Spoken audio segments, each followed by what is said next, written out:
मुख्यमंत्री ने प्रकृति से हो रही छेड़छाड़ पर जताई चिंता।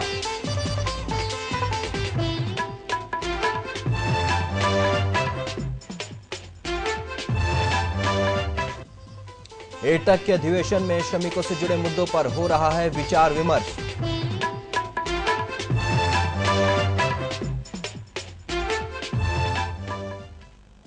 बालको हादसे की न्यायिक जांच की मांग को लेकर राजनांदगांव में कांग्रेस का धरना प्रदर्शन।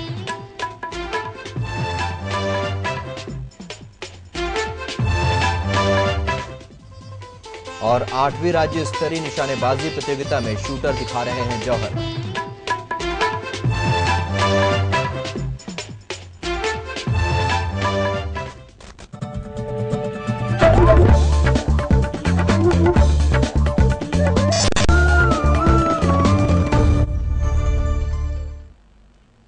नमस्कार, आप देख रहे हैं दूरदर्शन समाचार। मैं हूं राहुल सिन्हा और अब समाचार विस्तार से।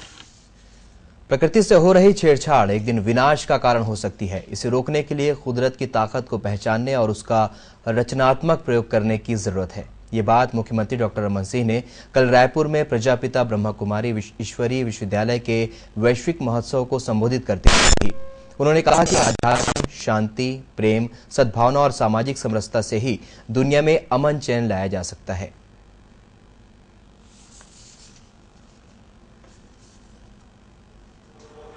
हिंदुस्तान और दुनिया के कोने कोने में जिस मंत्र को लेके जा रहे हैं, जिस शांति, जिस सद्भावना, जिस प्रेम और जिस विश्वास की बात को लेकर, दुनिया के अंदर उस शांति की कल्पना को लेकर, प्रेम को लेकर, और इसके सिवाय न राज्य है न देश है, और इसीलिए इसका नाम भी दिया गया है ग्लोबल फेस्टिवल।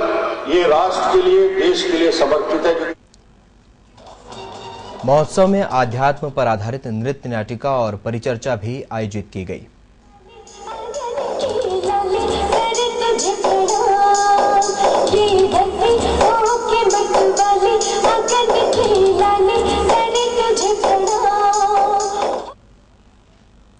इस अवसर पर गृह मंत्री ननकीराम कंवर, पंचायत मंत्री रामविचार नेताम, खाद्य मंत्री पुन्नूलाल मोहिले के अलावा प्रजापिता ब्रह्मा कुमारी के देश भर से आए हुए बहन और भाई उपस्थित थे।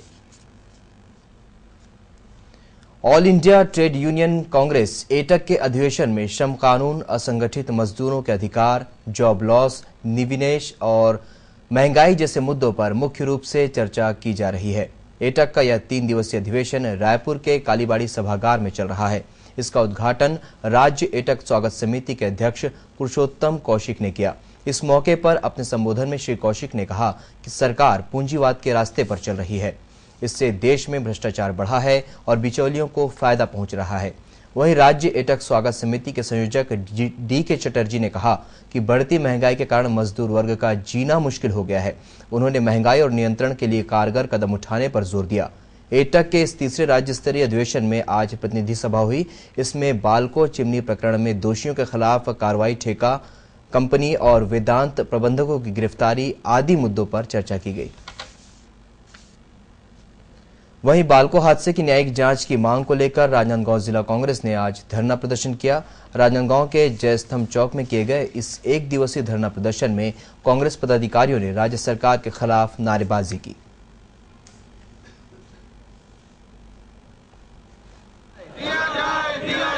पीड़ित परिवारों को आर्थिक उचित मुआवजा दिया जाए।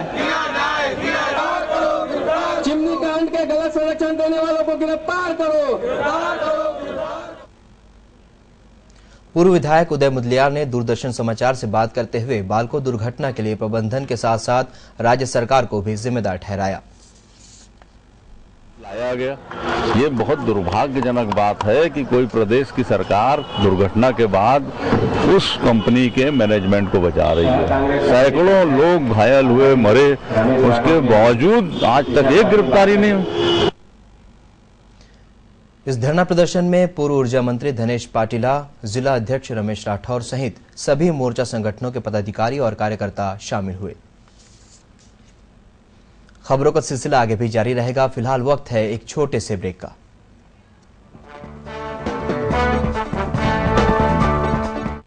ये है मास्टर राजू, पढ़ाई लिखाई में कमजोर और खेल कूद के मैदान में पीछे। राजू की कमजोरी की वजह है उसका भोजन। राजू की मां खाने में इस्तेमाल करती है साधारण नमक। डॉक्टर बताते हैं कि आयोडीन की कमी से बच्चे के शारीरिक और मानसिक विकास में बाधा पहुंचती है।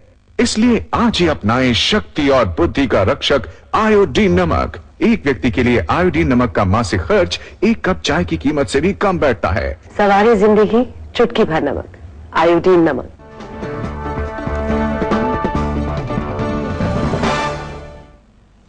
ब्रेक के बाद एक बार फिर आपका स्वागत है दूरदर्शन समाचार में। प्रदेश के महाविद्यालयों और विश्वविद्यालयों के शिक्षकों ने छठा वेतनमान लागू नहीं किए जाने के विरोध में आज से सांकेतिक हड़ताल शुरू कर दिया है। कॉलेजों और विश्वविद्यालयों के शिक्षकों ने आज काली पट्टी लगाकर अध्यापन कार्य किया। रायपुर के रविशंकर विश्वविद्यालय, नागार्जुन विश्वविद्यालय और आयुर्वेद कॉलेज में शिक्षकों को काली पट्टी लगाकर कार्य करते हुए देखा गया।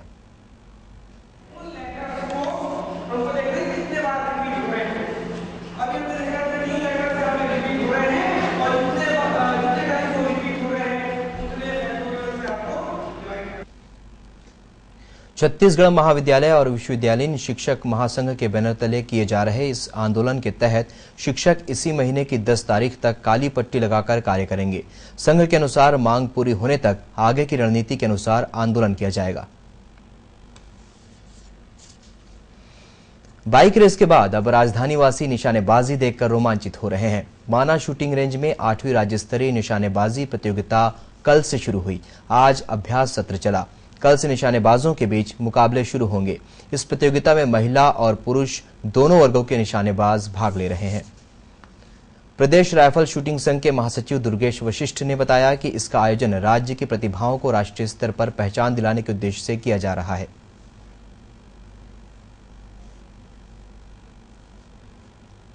इस प्रतियोगिता का उद्देश्य एक कंपटीशन तो है ही, साथ में ये है कि खेल के साथ छत्तीसगढ़ का आम नागरिक जुड़े। हम लोगों ने ये महसूस करा है कि यहाँ के लोग कुछ सहमे हुए रहते हैं, तो खुल के मन खोल के खेल के साथ जुड़ें और आगे बढ़ें, हमारी ये भावना है।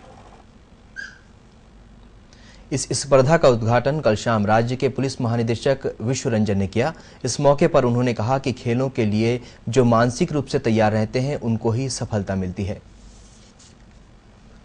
प्रगतिशील लेखक संघ के युवा कथाकार आनंद हर्षुल के तीसरे कहानी संग्रह का कल शाम रायपुर में विमोचन हुआ।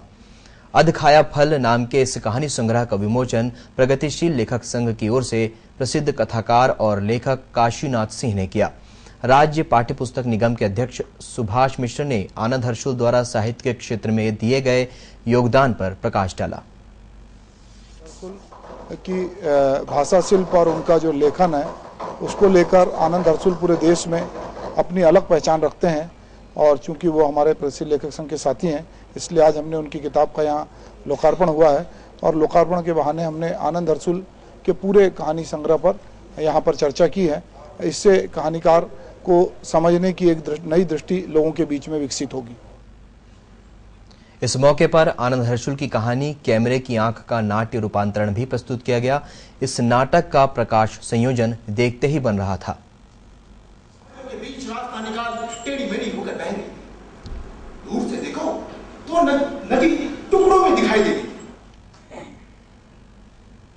इससे पहले साहित्यकार विनोद कुमार शुक्ल, राजेंद्र मिश्र, रमाकांत श्रीवास्तव, प्रभात त्रिपाठी आदि साहित्यकारों ने आनंद हर्षुल के सभी कथा संग्रहों पर अपने विचार प्रस्तुत किए। त्योहारों के इस मौसम में हथकरघा वस्त्रों को बाजार उपलब्ध कराने के लिए कई कदम उठाए जा रहे हैं।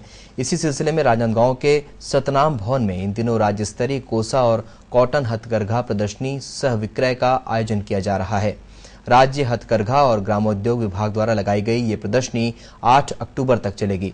प्रदर्शनी में विभिन्न जिलों से आए हुए बुनकरों ने स्टॉल लगाए हैं। इनमें कोसा साड़ी, सलवार कमीज, कुर्ते, चादर, मच्छरदानी, दरी आदि की कई वैरायटियों और डिजाइनों को ग्राहकों का अच्छा प्रतिसाद मिल रहा है।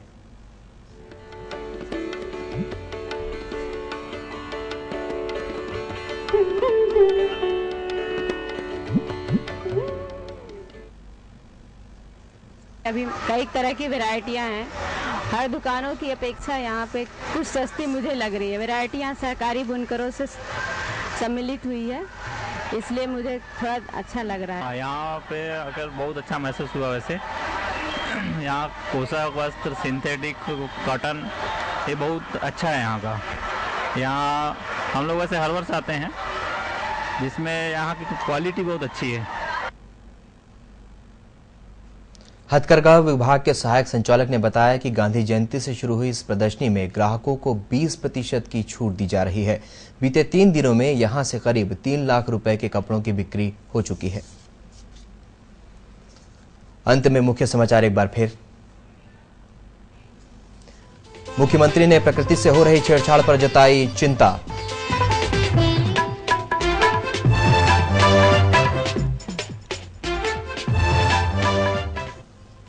एटक के अधिवेशन में श्रमिकों से जुड़े मुद्दों पर हो रहा है विचार विमर्श।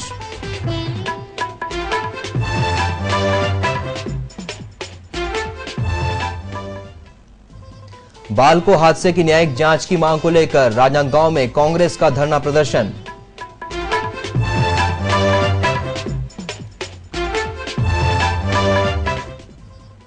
और 8वीं राज्य स्तरीय निशानेबाजी प्रतियोगिता में शूटर दिखा रहे हैं जौहर।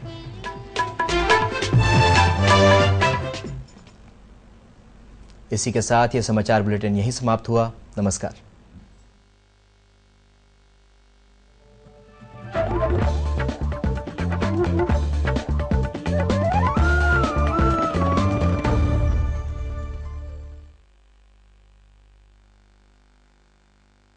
बेचते ना ही खबर बनाते हैं, हम सच दिखाते हैं, सच बताते हैं। आइए विश्वास की परंपरा को आगे बढ़ाएं।